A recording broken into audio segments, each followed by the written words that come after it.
élément yaa ngi nii ñaar ñii waxoon nañu dañoo daw ku ci nekk Pape Malick invité nañ ko démb Ndiaye def na vidéo nee na faxaalu li maa yurit xaw ma nag lu mu bëgg a wax ci yàlla moom lu ko neex lay def waaye daal dindi lañu aayam alxuraan nee na dawut.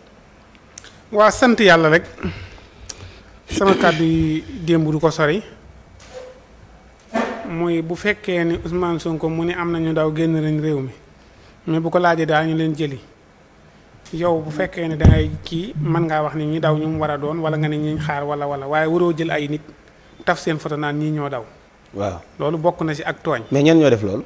ñu ko def bari nañ. mais am na ñu ne am nañ ci ay xabaar gëstu nañ. bu ñu amoon ay gëstu kay bu ñu amoon gëstu ñii. mais am na ñu ni gëstu nañu ba xam ne waa ji dafa daw. ma ni tooñ baaxut bu kenn jël photo jàmbur di ko taf ginnaaw Ousmane Sonko tuddut kenn. Mame Mbaye Niang sax waruñoo taf photo mu waxantu man te moom nee nañ jàngi na. te am jàngi la ñu wax. ma dama ne moom dem na. xam nga yow leer na dem bi ma ñëw fi lu mu wax dafa jàngi. waaw xam nga moom jàngi na. waaw dama ne comme que jàngi na bu yow booy wax sax te Ousmane Sonko tudd turam yow waroo taf sax Mame Mbaye Niang fa. mais jàngi laa wax. waaw xam naa jàngi. waaw may dama ne xam nga ku jàngi. sababu jàngi ba mën naa nekk daw mais bu mu tax ñu jël fotom di ko taf te tudduñu ko sababu njàng ma mën naa nekk ñaar. te waruñu wax njàngi Mame Mbaye. déedéet lu tax Sonko waxu ko. mais ñun waxuñu Mame Mbaye dafa sàcc dafa jàngi lañu wax. waaw dafa jàngi mooy dafa daw. dafa daw kañ la tari na fa bu yàgg boobaag léegi gisoo ko fi. mën naa doon sababu daw mais jurut taf photo. léegi Souleymane mi it tamit wane nañu. dem Souleymane mi li mu def nii mooy yoon. bu fekkee nit ñi ñu ngi windeel sa photo man xamuma ko woon maa ngi ko doog a gis tey. moom waaw maa ngi ko doog a gis tey nii man su ma la mooma sax lii du ma si fekk dama naan ceel di leen seetaan rek. waaw ba xam fan la wànneen di mujjee ki bëtam bu dee nag si wàllum Pape Malick Ndour. waaw diglu naa ko mais moom it am na ay questions yoo xam ne bëgg naa see laaj. a ci laaj ko ndax da nga ne amul. passeport fi mu toll nii. amul passeport. waaw ana passeport am. dafa jeex maanaam bi passeport diplomate am delloo na ko. waaw bi ko Sénégal joxoon. bu dee passeport ordinaire am bi mu yoroon. dafa jeex. waaw kay kon kay am na passeport daa war a. bu ko may mu tukki passeport bu jeex noo ciy tukkee. da ngay dem renouveler ko mën ngaa dem si bis bi ñu renouveler. waaw mais nee na amul rek. non am na passeport. ah d'accord ñëwul. passeport boo ko amul mënoo am diplomate da ngay am passeport ordinaire doo nga am passeport diplomate.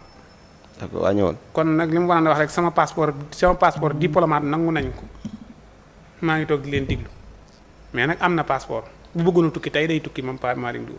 moom waaw bu fekkee terewuñ ko day tukki ñàkk a tukki gi du ñàkk a mën a tukki. mais la nekk sa aéroport ba la. lan ma fa ne. la fa nekkee nga fa am na lu jot a xew. waaye Pape Malick Ndour tukki tewu ko. mais moom nee na ci def naa lim toog yëpp ñaari yoon la ma sa tukki xaw ma année bi benn yoon la ci tukki. waaw loolu xaj na da koo neex rek. wala liggéey yi nga xamante ni ñu ngi ko doon liggéey soxla wuñ moom mu bokk ca ñeneen dem rek. mais saa bu bëggee tukki moom bu fekkee terewuñ ko day tukki. am na moyens yi mën na ko am na ay kayit te amul yàquñu ay kayitam. kon foofu yaakaar naa ne mënoon naa wax rek ni man boobaak léegi tukkiwu ma rek. beneen bi it li mu wax si niñ ko sàcc nañ ko jàpp. bu dee ñu jëm si ñoom dafa war na taxaw layal leen. xamal leen ni waxi sàcc yooyu lañ war a jël teg ko fee fii ab sàcc amu fi. ay liggéeykat a fi nekkoon ànd ak président Macky Sall di liggéey lañ leen doon liggéeyloo di leen nattal ay budget la ñuy liggéey Sénégal yi teg nañ seen bët kon nañu bàyyi waxi sàcc yi ñuy wax nit ñi ay goro leen jur ñaari goro sukk jur leen ñuy ay liggéeykat di liggéey li ñu liggéey Sénégal gépp teg si bët. kon kenn waru leen a jiñ sàcc njiñ leen sànc ak ak manque de respect la ñun ay autorités lu doon liggéey li ñu liggéey mi ngi nii après moom mu wax bi ñu ko dénkee poste li mu fi liggéey lépp. kan moom Pape Malick li ma koy xelal loolu la war a def daal ni man liñ ma dénk liggéey naa si lii nangam bit si ba nangam liggéey naa si lii boo doon wax naa da leen doon fay. am na lu mu tabax am na lu mu tabax xëyum ndaw am na lu mu tabax yii tabax na pavage bu payé passé pavage waxuma pavage bi am na santé kii bu mu tabax yaakaar naa président Macky Sall inauguré na ko bëgg inauguré Diomaye dina ko inauguré tabax na kii bu mag boo xamante ni pour sant yàlla asal damay loolu da ko war na taxaw leeral ko Sénégal loo tabax ba pare loo ciy leer yow tabaxal ko Sénégal kay ñoo la waroon xam nga dañ koo dénkoon budget dañ ko joxoon budget nattal ko di koy liggéeyloo ñu ne ñii am na ay sàcc mais na taxaw ni layal leen neen sàcc amu ci ay liggéeykat ci amoon ni ko man liñ ma dénkoon def naa lii Sénégal yi xam ne ni bu ngeen demee bërëb sàngam lii laa fa def bu ngeen demee bërëb sàngam lii laa fa def jox vidéo yi ñu tegal ko ci télé bi ñëpp di ko gis ñu ne kaccal leen ci kii mais tey ji bu ne waaw sàcc yi nañ leen jàpp pour loolu pour setal mais loolu ma yaakaar ne journaliste bi korona laaj non journaliste bi am na loo xam ne du ko laaj yaa koy defal sa bopp nga setal sa bopp yow yaay setal sa bopp wane li nga liggéey joxe nañ leen teg leen ko bu ko defee nag waaye boo taxawee ne sàcc nañ leen jàpp nañ leen def nii boobaa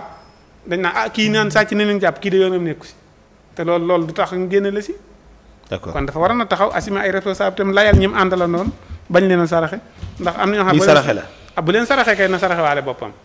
moom lu mu def. bu fekkee ñi ñu dénkoon la ñuy diglu moom ñoom ñëpp la ñuy déglu waaw.